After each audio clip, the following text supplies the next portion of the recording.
കാരണം ഈ free hold വിൽപ്പനാവകാശം ഇഷ്ടമല്ലെന്ന് സർക്കാരും, അതേ സ്ഥാനത്ത് വിൽപ്പനാവകാശം ഇല്ലെങ്കിൽ ഈ പ്രൊജക്ട് ഫിസിബിൾ അല്ല എന്ന് ടീകോമും, ആ രണ്ടും രണ്ട് നെഗറ്റീവ് പോസിറ്റീവ് പോളുകളായിരുന്നു ഇത് രണ്ടു കൂട്ടർ. ബഹുമാനപ്പെട്ട മുഖ്യമന്ത്രി എനിക്ക് അതിനൊരു ഓപ്പർച്യൂണിറ്റി തന്നു ഇത് അവരുമായിട്ട് സംസാരിക്കാൻ വേണ്ടി. ആദ്യമായിട്ട് ഒന്നും രണ്ടും പ്രാവശ്യം ഞാൻ സംസാരിച്ചപ്പോൾ ഇതിനൊരു പരിഹാരം കാണാൻ വളരെയധികം ബുദ്ധിമുട്ടാണ് എന്ന് എനിക്ക് തന്നെ തോന്നി. ഞാൻ 18,000 മലയാളികൾ ജോലി ചെയ്യുന്നുണ്ട് നമ്മുടെ കമ്പനിയിൽ. എൻ്റെ ഒപ്പം ഒരു 120 ചാർട്ടേഡ് അക്കൗണ്ടൻസ് ജോലി ചെയ്യുന്നുണ്ട്.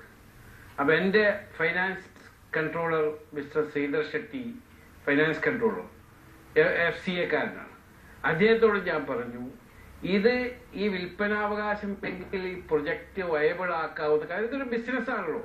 ഒരു ഇൻവെസ്റ്റർ ഒരു സ്ഥലത്ത് ഇൻവെസ്റ്റ് ചെയ്യുമ്പോൾ പ്രിൻസിപ്പൽ എമൗണ്ട് എന്ന് മടങ്ങി, അതിന്റെ പ്രോഫിറ്റ് എന്ന് മുതൽ മടങ്ങി വരും, അതിന്റെ ഇൻട്രസ്റ്റ് എന്ന് അടച്ചു തീർക്കാൻ സാധിക്കും, അല്ലെങ്കിൽ അതിന്റെ ഇൻട്രസ്റ്റ് എങ്ങനെ മുതലാക്കും എന്നതിനെ പറ്റിയൊക്കെ ഒരു ഫെസിലിറ്റി സ്റ്റഡി, ഒരു വയബിലിറ്റി റിപ്പോർട്ട് ഉണ്ടാവുമല്ലോ.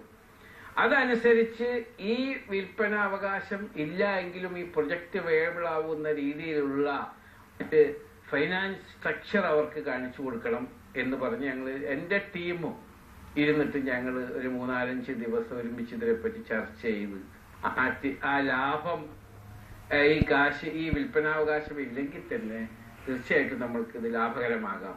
അതിനൊരു പോയിന്റ് ഞാൻ പറഞ്ഞു കൊടുത്തത്, ഇപ്പോ നമ്മുടെ കേരളത്തിൽ ഇതിന്റെ റോ മെറ്റീരിയൽ എന്ന് പറയുന്നത് അഭ്യസ്തവിദ്യരായ യുവാക്കളാണ്. പ്രത്യേകിച്ച് ഒരുപാട് പെൺകുട്ടികൾ നമ്മുടെ അവിടെ ഈ ഇൻഫർമേഷൻ ടെക്നോളജി IT പഠിച്ച് വീട്ടിൽ വെറുതെ ഇരിക്കുന്നുണ്ട്.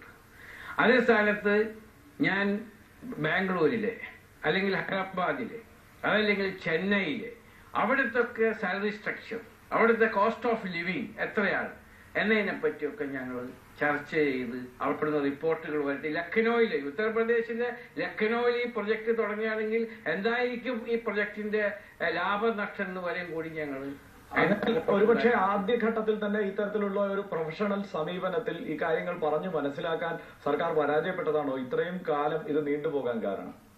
അല്ല, കഴിഞ്ഞ കാലത്തിനെ പറ്റി നമ്മൾ സംസാരിച്ച് ഇനിയിപ്പോ ടൈം വേസ്റ്റ് ചെയ്തിട്ട് കാര്യമില്ലല്ലോ. നമ്മളിപ്പോ ചിന്തിക്കേണ്ടത് ഈ പ്രൊജക്ട് ഇന്ന് അത് വയബിൾ ആയി എന്നും അവർ സർക്കാർ മാതിരി തന്നെ ഈ വിൽപ്പനാവകാശം ഇല്ലാതെ തന്നെ ഇത് അംഗീകരിക്കുന്നു എന്നും പറഞ്ഞ് ഇന്ന് മിനിറ്റ്സ് ഒപ്പിട്ടു. ഇനി ഉടനെ തന്നെ പ്രൊജക്ട് തുടക്കുന്നതാണ്. 2 മാസത്തിനുള്ളിൽ ബിൽഡിംഗ് പൊന്തുക എന്നാണ് ആവശ്യം. നമ്മുടെ ആവശ്യം രാഷ്ട്രീയത്തെക്കാൾ കൂടുതൽ രാജ്യത്തിന്റെ വികസനമാണ്. ആര് വിജയിച്ചു, ആര് എന്നുള്ളതല്ല നമ്മുടെ ഇപ്പോഴത്തെ ആവശ്യം. നമ്മുടെ ഇവിടുത്തെ അഭ്യസ്തവിദ്യരായ പെൺകുട്ടികളടക്കമുള്ള IT പ്രൊഫഷണൽസിന് നമ്മുടെ സംസ്ഥാനത്തിന് ജോലി കൊടുക്കുക എന്നുള്ളതാണ്. തീർച്ചയായും അത്തരം ഒരു സാഹചര്യം ഉള്ളതുകൊണ്ട് തന്നെ വളരെ പ്രൊഫഷണലായ ഒരു പഠനം ഇതേക്കുറിച്ച് നടത്തിയത് കൊണ്ട് തന്നെ ചോദിക്കട്ടെ, എന്തായിരിക്കും യഥാർത്ഥത്തിൽ സംസ്ഥാനത്തിന് ലഭ്യമാവുക ഈ ഒരു പദ്ധതി? സംസ്ഥാനത്തിന് ഈ ഫ്രെയിംവർക്ക് എഗ്രിമെന്റ് 4 കൊല്ലം മുമ്പ് ഒപ്പിട്ട ഫ്രെയിംവർക്ക് എഗ്രിമെന്റിന് യാതൊരു വ്യത്യാസവുമില്ല. 90,000 ആളുകൾക്ക് 30,000 ഡയറക്റ്റും ബാക്കിയുള്ളത് ഇൻഡയറക്റ്റും ജോലി എന്നുള്ളത് ഈ പ്രൊജക്ട് വന്നോടുകൂടി ജോലി കിട്ടും. അതുകൂടാതെ സംസ്ഥാനത്തിന് ഈ ഫ്രെയിംവർക്ക് എഗ്രിമെന്റ് ഗവൺമെന്റുമായിട്ട് 4 കൊല്ലം മുമ്പ് ഒപ്പിട്ട ഫ്രെയിംവർക്ക് എഗ്രിമെന്റിൽ യാതൊന്നുമില്ല. ഇന്നത്തെ മിനിറ്റ്സിൽ തന്നെ എഴുതിയിട്ടുള്ള ഈ ഫ്രെയിംവർക്ക് എഗ്രിമെന്റ് അബൈഡ് ചെയ്യുന്നു എന്നാണ്.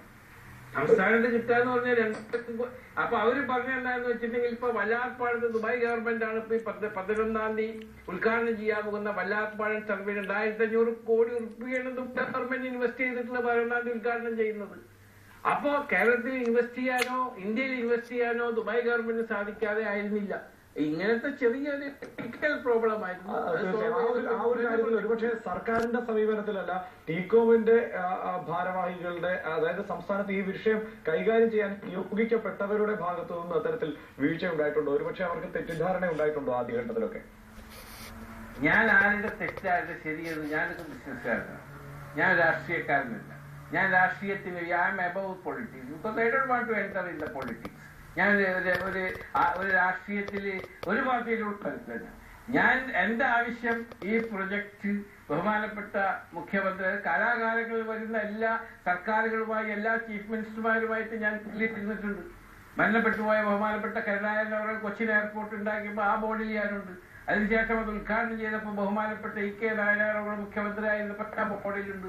അതിനുശേഷം നമ്മുടെ ബഹുമാനപ്പെട്ട കെ ആന്റണി അവർ മുഖ്യമന്ത്രിയായിരുന്നപ്പോൾ ഞാൻ ആ ബോർഡിലുണ്ട്. അപ്പൊ കാലാകാലങ്ങളിൽ വന്ന സർക്കാരുകളുമായിട്ടൊക്കെ ഞാൻ ഒരേ സമീപനമാണ്. നമ്മുടെ പ്രൊജക്ട് വരിക എന്നുള്ളതാണ് നമ്മുടെ ആവശ്യം. അല്ലാണ്ട് ആര് ജയിച്ചു ആര് തോറ്റു എന്നുള്ളതല്ല ഇപ്പോഴത്തെ പ്രശ്നം. എന്തായാലും ഈ ഒരു നീക്കത്തിലൂടെ ഒരുപക്ഷെ ദുബായ് സർക്കാർ കൂടുതൽ ഇത്തരത്തിലുള്ള ഇൻവെസ്റ്റ്മെന്റുകൾ സംസ്ഥാനത്തേക്ക് കൊണ്ടുവരാനുള്ള ഒരു ആർജവം ഉണ്ടാകുമെന്ന് കരുതാമോ? അതിനൊരു വിശ്വാസം ഉണ്ടാകുമെന്ന് കരുതാമോ? ഇന്ന് ഹിസ് എക്സലൻസി അഹമ്മദ് ഉമർ അൽ തയ്യബ് അദ്ദേഹം ദുബായ് ഫിസിക്കൽ കമ്മിറ്റിയുടെ സുപ്രീം കൗൺസിൽ മെമ്പറാണ്. ദുബായ് ഗവൺമെന്റിന്റെ ഇൻവെസ്റ്റ്മെന്റ് ഇപ്പോൾ 3 ആളുകളാണ് റീസ്ട്രക്ചർ ചെയ്തതിൽ 3 ആളുകളാണ് നോക്കുന്നത്. ഒന്ന് എമിറേറ്റിന്റെ ചെയർമാനായ his excellency Sheikh Ahmed bin Saeed, പിന്നൊന്ന് his excellency Mohammed Al Shaibani, ഒന്ന് ഹിസ് എക്സലൻസി അഹമ്മദ് തയ്യബ്. ഈ ഹിസ് എക്സലൻസി അഹമ്മദ് തയ്യബ് 31 കൊല്ലം UAE ഗവൺമെന്റിന്റെ ക്യാബിനറ്റ് മിനിസ്റ്റർ ആയിരുന്നു. അദ്ദേഹത്തിനെ കൊണ്ടുവരാൻ സാധിച്ചു. അദ്ദേഹം എഡ്യൂക്കേഷൻ മിനിസ്റ്റർ ആയിരുന്നു, കമ്മ്യൂണിക്കേഷൻ മിനിസ്റ്റർ ആയിരുന്നു, ഇൻഫർമേഷൻ മിനിസ്റ്റർ ആയിരുന്നു. അതൊക്കെ ഒന്ന് ബഹുമാനപ്പെട്ട മുഖ്യമന്ത്രിയോട് പറഞ്ഞു. അദ്ദേഹം അത് ഫൈനാൻസ് മിനിസ്റ്റർ ആയിരുന്നു.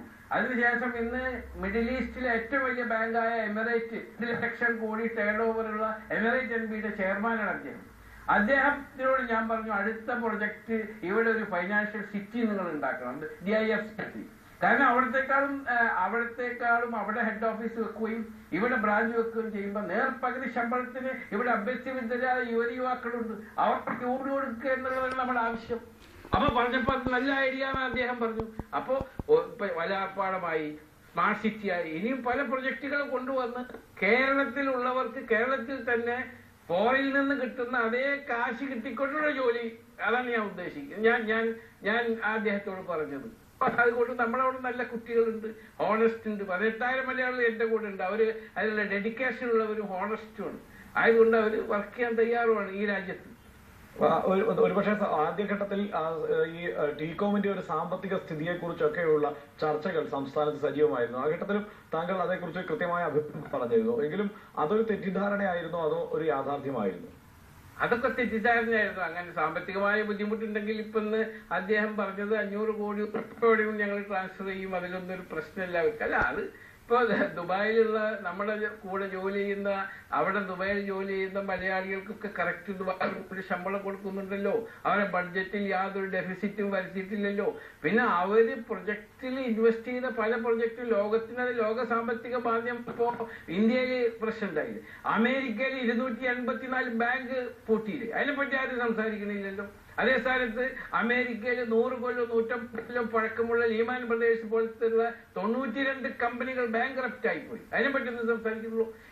ഇതിപ്പോ ചെറുതായിട്ടുള്ള സാമ്പത്തിക മാന്ദ്യം ലോകത്ത് എപ്പോഴും ഉണ്ടായപ്പോൾ അതിന്റെ ഒരു സൈഡ് എഫക്ട് ലോകത്തിൽ സുനാമിയും അത് എല്ലാ ഭാഗത്തും വന്നു, അത് ദുബായ് വന്നു, അതിപ്പോ റിക്കവർ ചെയ്യുന്നു. ഞാൻ അവസാനമായി ഒരു കാര്യം തുറന്നിട്ട്, ഈ വിഷയത്തിൽ ഇതുവരെ ചർച്ചകളിലേക്ക് ഉണ്ടായിരുന്നത് ഇവിടെ വന്നത് ഫരീദ് അബ്ദുറഹ്മാൻ ആയിരുന്നു.